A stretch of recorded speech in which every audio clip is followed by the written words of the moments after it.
A paz do Senhor, sejam bem-vindos a mais uma leitura da Bíblia. E hoje vamos ler a primeira carta de Paulo a Timóteo, do capítulo 1 ao capítulo 6.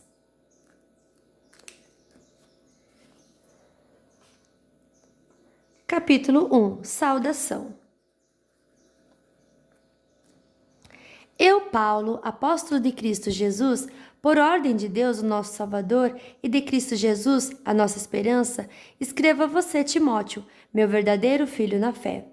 Que a graça, a misericórdia e a paz de Deus, o Pai, e de Cristo Jesus, o nosso Senhor, estejam com você.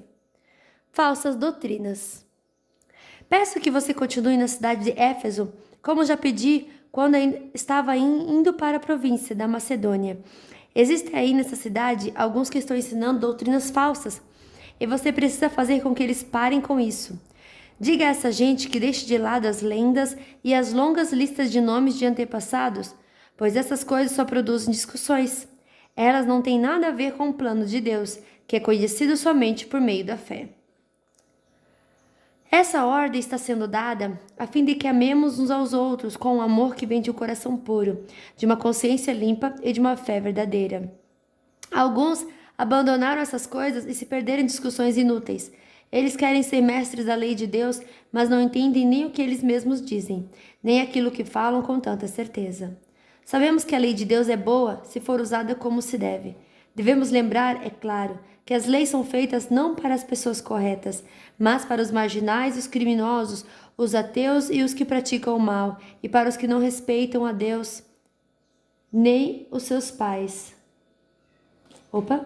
Para que não respeitam a Deus nem a religião. São feitas também para os que matam seus pais e para os outros assassinos, e para os imorais, os homossexuais, os sequestradores, os mentirosos, os que dão falso testemunho, e para os que fazem qualquer outra coisa que é contra o verdadeiro ensinamento.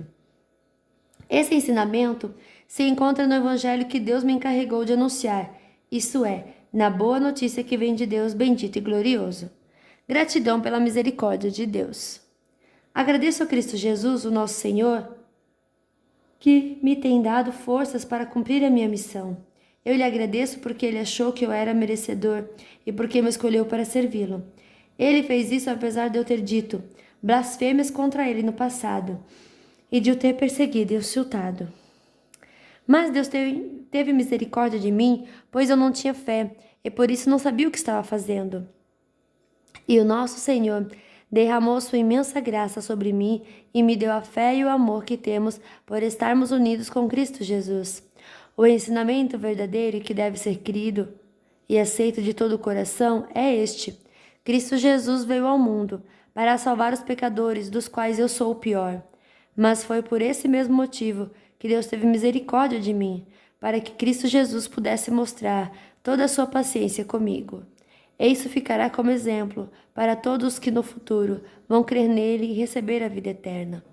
Ao Rei eterno, imortal e invisível, o único Deus, a ele sejam dadas a honra e a glória para todos sempre. Amém. Timóteo, meu filho, eu entrego essa ordem a você. Ela está de acordo com as palavras da profecia, ditas há muito tempo a respeito de você. Que essas palavras sejam suas armas para que você possa combater bem. Conserve a sua fé e mantenha sua consciência limpa. Algumas pessoas não têm escutado a sua própria consciência, e isso tem causado a destruição da sua fé. Entre elas estão Himeneu e Alexandre, que eu já entreguei a Satanás, para que aprendesse a não blasfemar mais. Capítulo 2. Conselhos sobre a oração. Em primeiro lugar, peço que sejam feitas orações, pedidos, súplicas e ações de graças a Deus em favor de todas as pessoas. Orem pelos reis e por todos os outros que têm autoridade, para que possamos viver uma vida calma e pacífica, com dedicação a Deus e respeito aos outros. Isso é bom, e Deus, o nosso Salvador, gosta disso. Ele quer que todos sejam salvos e venham a conhecer a verdade. Pois existe um só Deus e uma só pessoa, que une Deus com os seres humanos, o ser humano Cristo Jesus, que deu a sua vida para que todos fiquem livres dos seus pecados. Esta foi a prova, dada no tempo certo, de que Deus quer que todos sejam salvos. E eu fui escolhido como apóstolo e mestre dos não-judeus, para anunciar a mensagem da fé e da verdade. Eu não estou mentindo, estou dizendo a verdade. Quero que em todos os lugares os homens orem, homens dedicados a Deus, e que ao orarem eles levantem as mãos sem ódio e sem brigas. A mulher cristã. Quero também que as mulheres sejam sensatas e usem roupas decentes e simples, que elas se enfeitem, mas não com penteados complicados, nem com joias de ouro ou de pérolas, nem com roupas caras, que se enfeitem com boas ações, como devem fazer as mulheres que dizem que são dedicadas a Deus. As mulheres devem aprender em silêncio e com toda a humildade. Não permito que as mulheres ensinem ou tenham autoridade sobre os homens. Elas devem ficar em silêncio, pois Adão foi criado primeiro e depois Eva, e não foi Adão quem foi enganado. A mulher é que foi enganada e desobedeceu à lei de Deus. Mas a mulher será salva tendo filhos, se ela com pureza continuar na fé, no amor e na dedicação a Deus. Capítulo 3. Os bispos. Este ensinamento é verdadeiro. Se alguém quer muito ser bispo na igreja, está desejando um trabalho excelente. O bispo deve ser um homem que ninguém possa culpar de nada. Deve ter somente uma esposa, ser moderado, prudente e simples. Deve estar disposto a hospedar pessoas na sua casa e ter capacidade para ensinar. Não pode ser chegado ao vinho nem briguento, mas deve ser pacífico e calmo. Não deve amar o dinheiro. Deve ser um bom chefe da sua própria família e saber educar os seus filhos de maneira que eles lhe obedeçam com todo respeito. Pois se alguém não sabe governar a sua própria família, como poderá cuidar da igreja de Deus? O bispo não deve ser alguém convertido há pouco tempo. Se for, ele ficará cheio de orgulho e será condenado como o diabo foi. É preciso que o bispo seja respeitado pelos de fora da igreja, para que não fique desmoralizado e não caia na armadilha do diabo. Os diáconos. Do mesmo modo, os diáconos devem ser homens de palavra e sérios. Não devem beber muito vinho nem ser gananciosos. Eles devem se apegar à verdade revelada da fé e ter sempre a consciência limpa. Primeiro devem ser aprovados e depois, se forem aprovados, que sirvam à igreja. A esposa do diácono também deve ser respeitável e não deve ser faladeira. Ela precisa ser moderada e fiel em tudo. O diácono deve ter somente uma esposa e ser capaz de governar bem seus filhos e toda a sua família. Pois os diáconos que fazem bom trabalho conquistam o respeito dos irmãos na fé e são capazes de falar com coragem sobre a sua fé em Cristo Jesus. Jesus Cristo, a verdade revelada de Deus. Escreva essas coisas a vocês esperando ir vê-lo logo, mas se eu demorar, esta carta vai dizer como devemos agir na família de Deus, que é a igreja do Deus vivo, a qual é a coluna e o alicerce da verdade. Sem nenhuma dúvida, é grandiosa a verdade revelada da nossa religião. Essa verdade é a seguinte: ele se tornou um ser humano, foi aprovado pelo Espírito de Deus, foi visto pelos anjos, foi anunciado entre as nações, foi aceito com fé por muitos, no mundo inteiro, e foi levado para a glória. Capítulo 4. Os falsos mestres. O Espírito de Deus diz claramente que, nos últimos tempos, alguns abandonarão a fé. Eles darão atenção a espíritos enganadores e a ensinamentos que vêm de demônios. Esses ensinamentos são espalhados por pessoas hipócritas e mentirosas, pessoas cuja consciência está morta, como se tivesse sido queimada com ferro em brasa. Essas pessoas ensinam que é errado casar e que é errado comer certos alimentos, mas Deus criou esses alimentos para que aqueles que creem e conhecem a verdade os comam depois de terem feito uma oração de agradecimento. Tudo o que Deus criou é bom e, portanto, nada deve ser rejeitado, que tudo seja recebido com uma oração de agradecimento. Porque a palavra de Deus e a oração tornam todos os alimentos aceitáveis a Ele, o bom servo de Cristo Jesus. Se der esses conselhos aos irmãos na fé, você deve ser um bom servo de Cristo Jesus, alimentando-se espiritualmente com as doutrinas da fé e com o verdadeiro ensinamento que você tem seguido. Mas não tenha nada a ver com as lendas pagãs e tolas para progredir na vida cristã. Faça sempre exercícios espirituais, pois os exercícios físicos têm alguma utilidade, mas o exercício espiritual tem valor para tudo, porque o seu resultado é a vida, tanto agora como no futuro. Esse ensinamento é verdadeiro e deve ser criado e aceito de todo o coração. É por isso que lutamos e trabalhamos muito, pois temos posto a nossa esperança no Deus vivo, que é o Salvador de todos, especialmente dos que creem. Recomende e ensine essas coisas. Não deixe que ninguém o despreze por você ser jovem, mas para que os que creem sejam um exemplo na maneira de falar, na maneira de agir, no amor, na fé e na pureza. Enquanto você espera a minha chegada, dedique-se à leitura em público das Escrituras Sagradas, à pregação do Evangelho e ao ensino cristão. Não se descuide do dom que você tem, que Deus lhe deu quando os profetas da igreja falaram, e o grupo de presbíteros pôs as mãos sobre a sua cabeça para dedicá-lo ao serviço do Senhor. Pratique essas coisas e se dedique a elas a fim de que o seu progresso seja visto por todos. Cuide de você mesmo e tenha cuidado com o que ensina. Continue fazendo isso, pois assim você salvará tanto você mesmo como os que o escutam. Capítulo 5. Como tratar os que creem.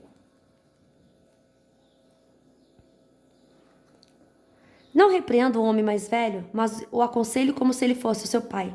Trate os homens mais jovens como irmãos, as mulheres idosas como mães e as mulheres jovens como irmãs, com toda a pureza. Cuide das viúvas que não tenham ninguém para ajudá-las. Mas se alguma viúva tem filhos ou netos, são eles que devem primeiro aprender a cumprir seus deveres religiosos, cuidando da sua própria família. Assim eles pagarão o que receberam de seus pais e avós, pois Deus gosta disso.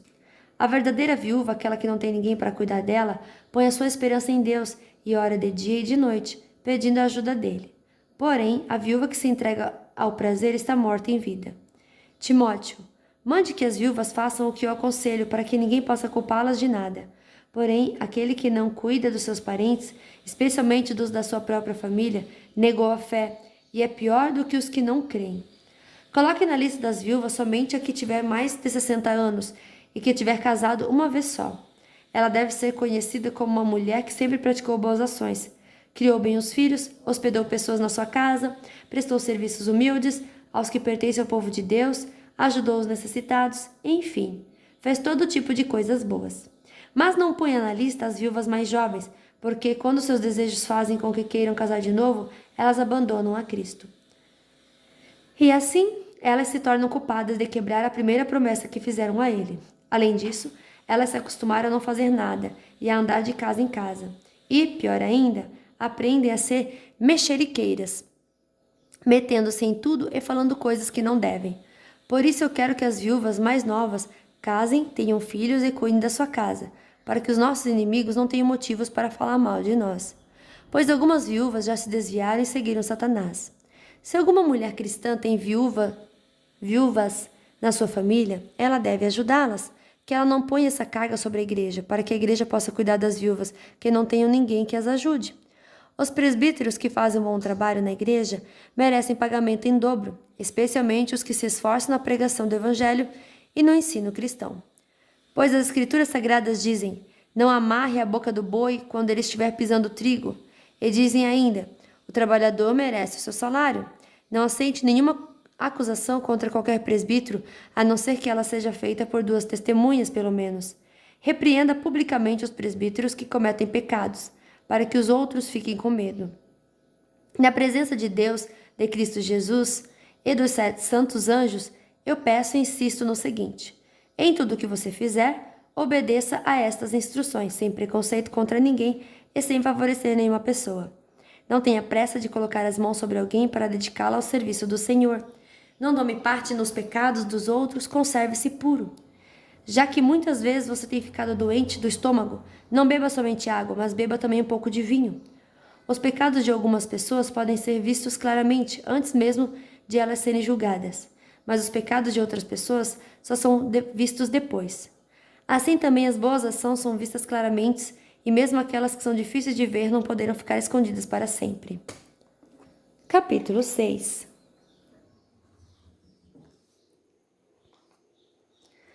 Aqueles que são escravos devem tratar o seu dono com todo respeito, para que ninguém fale mal do nome de Deus e dos nossos ensinamentos.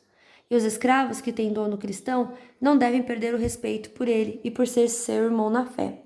Pelo contrário, devem trabalhar para ele melhor ainda, pois o dono que recebe os seus serviços é cristão e irmão amado. Os falsos ensinamentos é verdadeira riqueza. Ensine e recomende estas coisas. Se alguém ensina alguma doutrina diferente e não concorda com as verdadeiras palavras do nosso Senhor Jesus Cristo e com os ensinamentos da nossa religião, essa pessoa está cheia de orgulho e não sabe nada. Discutir e brigar a respeito de palavras é como uma doença nessas pessoas, E daí vem invejas, brigas, insultos, desconfianças maldosas e discussões sem fim, como costumam fazer as pessoas que perderam o juízo e não têm mais a verdade. Essa gente pensa que a religião é um meio de enriquecer. É claro que a religião é uma fonte de muita riqueza, mas só para a pessoa que se contenta com o que tem. O que foi que trouxemos para o mundo? Nada. E o que é que vamos levar do mundo? Nada. Portanto, se temos comida e roupas, fiquemos contentes com isso. Porém, os que querem ficar ricos caem em pecado ao serem tentados e ficam presos na armadilha de muitos desejos. Tolos que fazem mal e levam as pessoas a se afundarem na desgraça e na destruição. Pois o amor ao dinheiro é uma fonte de todos os tipos de males, e algumas pessoas, por quererem tanto ter dinheiro, se desviaram da fé e encheram a sua vida de sofrimentos. Uma vida dedicada a Deus.